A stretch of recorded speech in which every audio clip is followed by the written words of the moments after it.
Hi, I'm Dan Stendeback. I'm a mentor and volunteer in Catholic Charities' Welcome Home Reentry program and its very first participant. When I moved into the Oxford House here in Annandale, I got to meet two men, Brian and Dan, who were struggling with the same problems that I had. And now what you're about to see is an interview with them about what it was like in active addiction, what happened to them, and then what things are like now. You're also going to see a story of a mother who lost her child to opiate addiction and the effects that it had on her family. I hope you learn something that will help somebody else in your life that might be struggling with the same problem.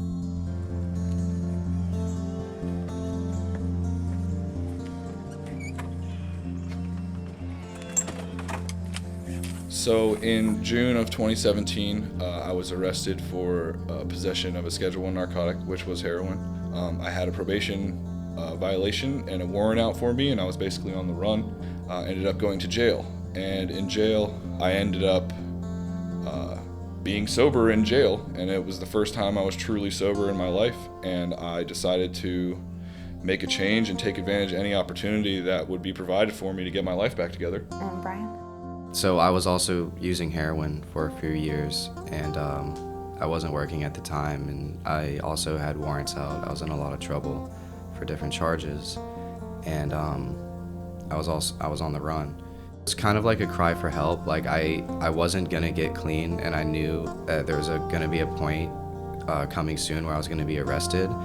They're gonna come get me, and I almost like I need this. Like I'm gonna die. You know, that's how I felt. I was like, I'm on the verge of death with where I'm at in life.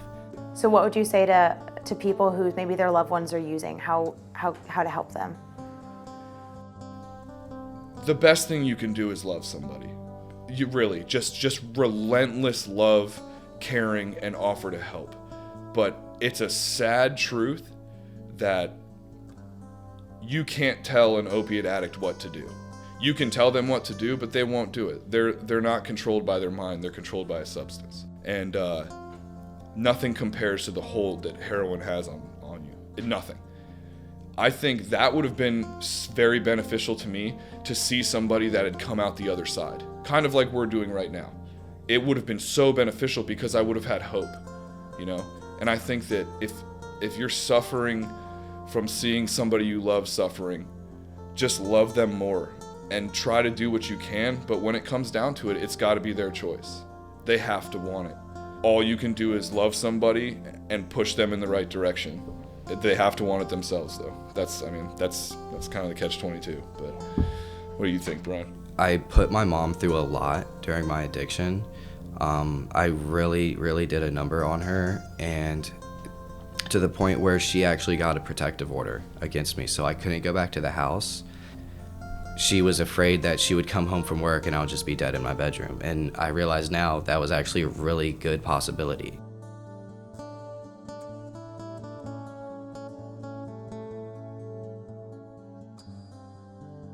No mother ever thinks of having a child that's addicted. You just don't bring a child into the world thinking that. He loved sports, and he had a great sense of humor. When he was in high school, he played a lot of sports until he got involved with marijuana, and then things went downhill after that. From the time he was 13 all the way, well, till he died at 34 years old, he'd been in and out of therapy, trying to help this addiction. Mm-hmm. We knew things were not right, but we didn't know how to stop it. I had great hopes for my son. I believed that he was going to amount to something wonderful. And he died, and I cannot bring him back, and I cannot do anything to make that life different. But maybe if I can just be a spokesperson for just one person to hear what I have to say and say, you know, a mother's heart is broken because of this addiction. And maybe one mother out there will change, or maybe a son will change, or a daughter. And maybe this will be what I can do to pay honor to my son who died, and that his life was just not, he didn't just die without a purpose. His purpose was for me to speak out about addiction, and that's what I hope to accomplish.